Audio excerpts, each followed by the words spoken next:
Très sincèrement, je le disais quelque part, Nélène, un premier ministre n'est pas jugé par l'histoire, mais un président de la République sera jugé par l'histoire. Il est temps que le président de la République, Bassirou Diomaye Faye, tire les conclusions suivantes. Oui. Que Ousmane Sonko, durant 20 mois, n'a pas eu de bilan. Il est le seul premier ministre de la République qui est investi de tous les pouvoirs. Amul premier ministre bu mel ni Ousmane Sonko def nañ ay schéma organisationnel, def nañ ay procédures, lépp lañ ko jox. Mais dara la tegul ci askan bi. Maintenant nag mënuñu continuer mu ñuy dig nañu janvier ceeb bi day wàññeeku. Bu njëkk ba dafa ne moom dina nañ xaar 3 ans mais dañ ne woon le président Macky Sall mu ngi leen ko jox au 4e sous-sol mais aujourd'hui on est au 20e sous-sol. C'est ça la réalité. Le pays est à l'arrêt, tout le monde est fatigué.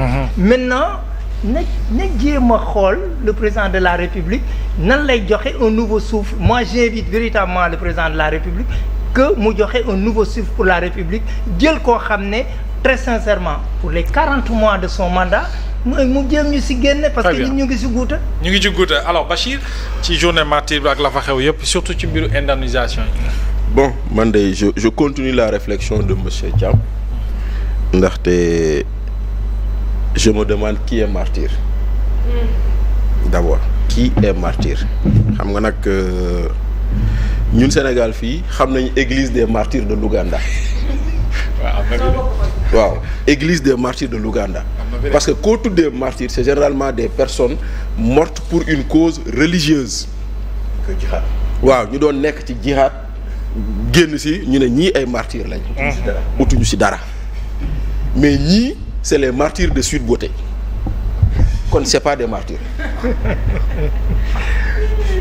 buñ la boo leen nangulee martyrs bu ñu bëgg a jox seen bopp nee leen c'est les martyrs de Sweet Beauté ou c'est les tirailleurs de Sweet Beauté.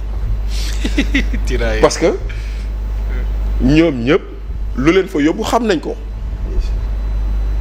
xam nañ la leen tax a jóg xam nañ nañ fa demee loolay benn kon aujourd'hui quelqu'un qui est allé baisser son pantalon quelque part dara xew fa et on va pas dire que ñu fa génn àdduna c'est des martyrs ñu fa gaañu c'est des martyrs loolay beneen bi Mohamed ñiy woowee seen bopp ay martyrs bëri na si ñoo xam ne dañoo war a wax sénégalais yi la ñu defoon ak lan la ci enquêtes yi waxoon pour que nit ñi xam.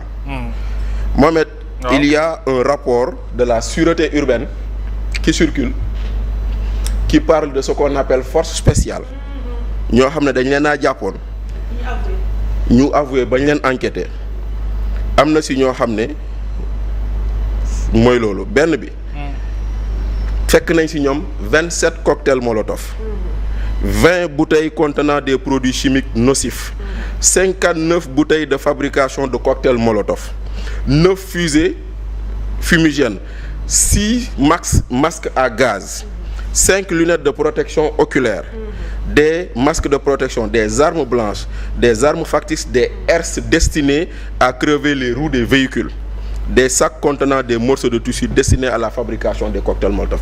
Lii c'est l'enquête de la sûreté urbaine sur ce qu'on appelle force spéciale. Ñoom ñoo toog def seen conférence de presse ñu ne ñun ñoo nekkoon force spéciale. ñii lañ ne ñooy ay martyrs. Ay wuyu. Ça c'est un. Ay wuyu ki bandi. waaw boo demee nga xool conclusion enquête boobu noonu. da leen ne voilà. Ces individus regroupés au sein de commandos qu'ils désignent sous les appellations Force spéciale, Black Panther, des bandes de malfaiteurs à la tête desquelles se trouve le nommé Mor Gueye, l'ancien militaire initié aux techniques d'attaque, de planifier leur activité criminelle à travers des panels d'échange sur les réseaux sociaux pour coordonner leurs actions et opérer une synergie pour provoquer le chaos dans le pays. Enquête a wax de du samay kàddu. Mu ne leur objectif principal est de comploter contre l'autorité de l'État dans le but de perpétrer des actes de terrorisme en installant la psychose, la terreur au sein des populations, etc., etc. ñii ñoo ne seen bopp ñii ñooy victimes yi. Kayre mi avoué wul ne Khoureychi Thiam basketteur boobu mu jox Fès. waaw moo leen doon fay. voilà ñuy taal léegi. Khoureychi yàkkamtiwuñ ko. Khoureychi yàkkamtiwuñ ko. ñii ñoo woowee seen bopp martyr. ñii la Seydina Ousmane mu sell mi ni ko soxna Maimouna Dièye waxee woon keroog boobu dajale woon grand théâtre pour ne leen jaaram parce que ñooñu dañ ko ne fay ñu en réalité. waaw fay ñu dañ la lebaloon dañ la lebaloon fay ñu. loolay benn bi léegi nag ñu ñëw ci lu Maimouna Dièye wax. c'est avouer avoir détourné l'argent public. amul leneen. te nag koo xam ne dañ la tudd ci secours secours sa mairie. mairie Patte d'Oie. ñu tudd nit ci 5 milliards nga ne ko yaa tey. kon nag boo jëlee suñu alal réew. def ko nu la neex. mbële ngay def. doo ñu déranger. mais damay fàttali Sénégalais yi rek ni le 26 décembre 2024. dañoo voté loi de finances rectificative.